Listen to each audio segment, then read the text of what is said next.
Ahoy hoy everybody, Lucas Haneman here, and welcome to another 12-string guitar edition of Guitar Tone Tuesday. Well, a couple of weeks back on the channel you guys saw an obscure acoustic 12-string guitar from the Eco brand that was lent to me by my friend Eric.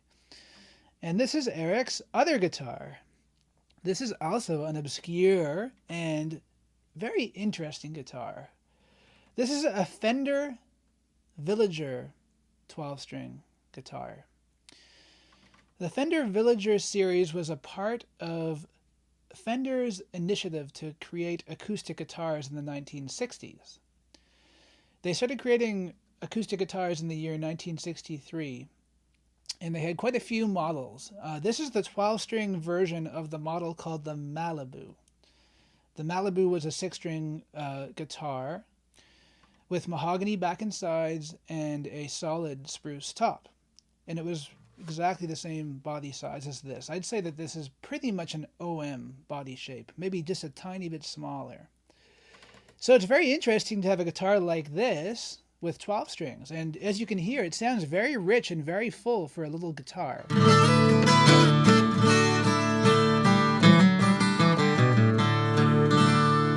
I'm in drop D today, but it's got a really rich tone.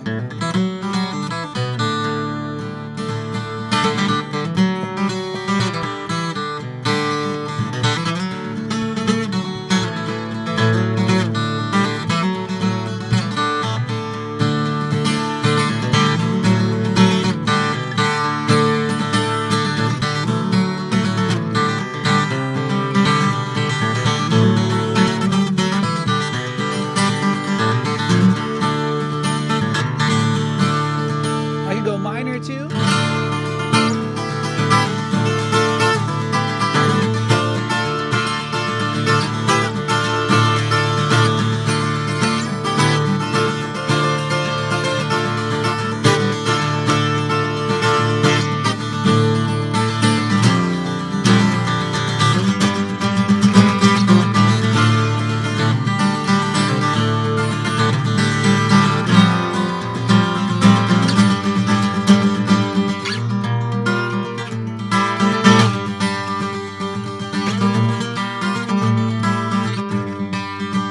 We could do something finger style.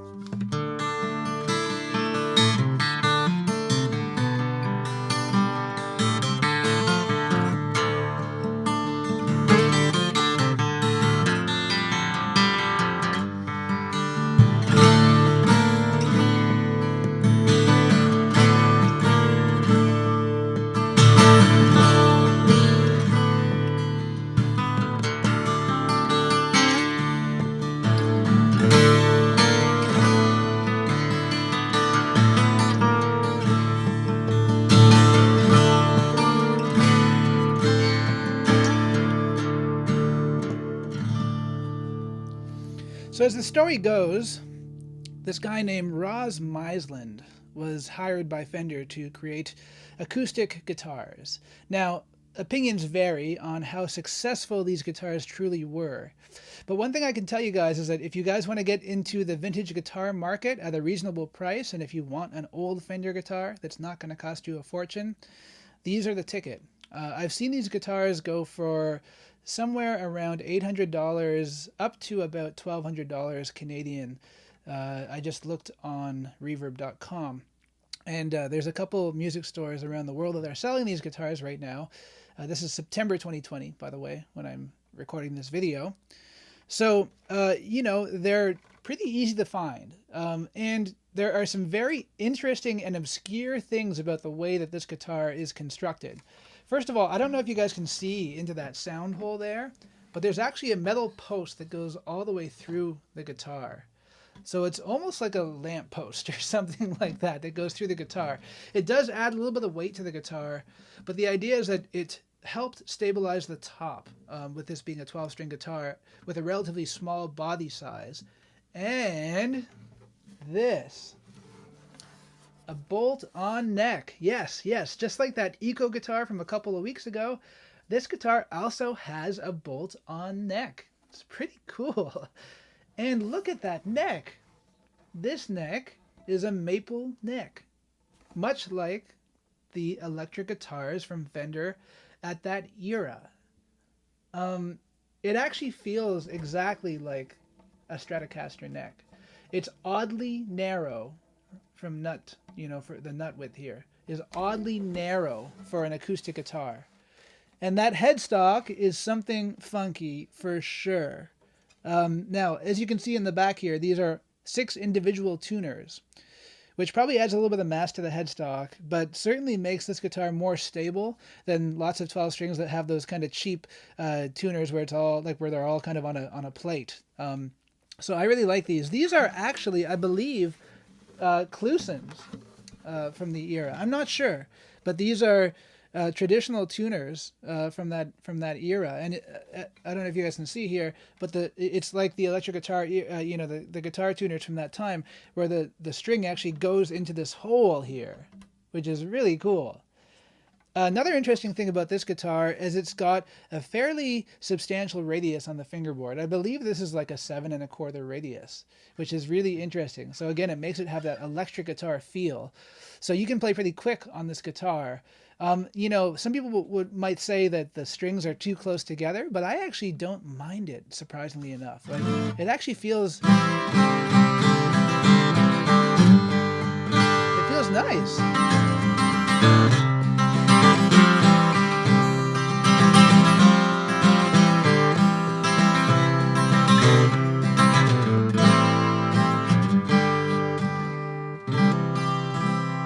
It feels really nice. It's very stable. It stays in tune really well.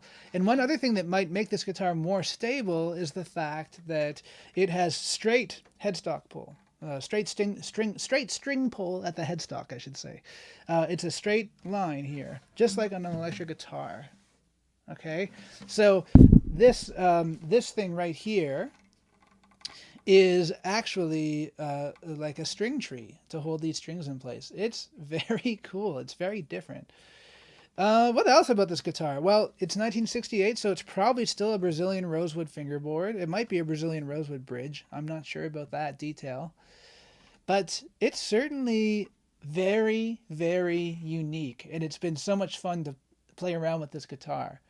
Now, these guitars often get a bad rap from people, in the guitar market, because people don't really think of Fender guitars, being really well known for their history making acoustics.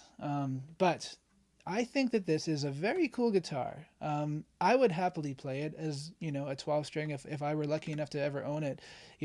I think it's so weird that it's wonderful. You know what I mean? It's so different. It's so unique that it's very special, And I mean, at the end of the day, like, yes, it looks different, but the sound is really, really, really cool with this guitar. It sounds great,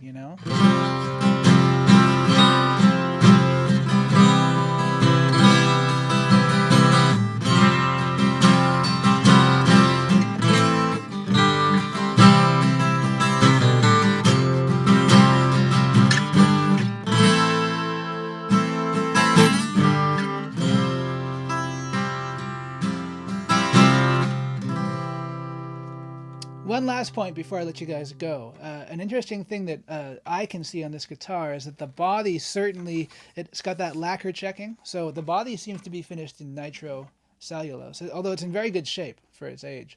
The neck, I believe, is a poly finish of some kind. In the year 1968, that's when this guitar was made. In the year 1968, Fender was gradually shifting over to poly-based finishes. So I believe the neck is actually finished in poly. But let me know if you guys have any more info about that, because I would be curious to know from any of the Fender buffs out there. So let me know in the comment section below, do you like this obscure Fender Villager 12-string guitar? And have you ever played one yourself, one of the Villagers or even the other similar acoustic guitar models? Now, from what I can see, most of the acoustic guitar models that Fender was making at that time were all discontinued by 1971. So it was kind of a short-lived experiment from about 63 to 71. And this one's from 68. So it's been fun spending some time with it. That's about it for this week. We will see you guys and girls again next Tuesday.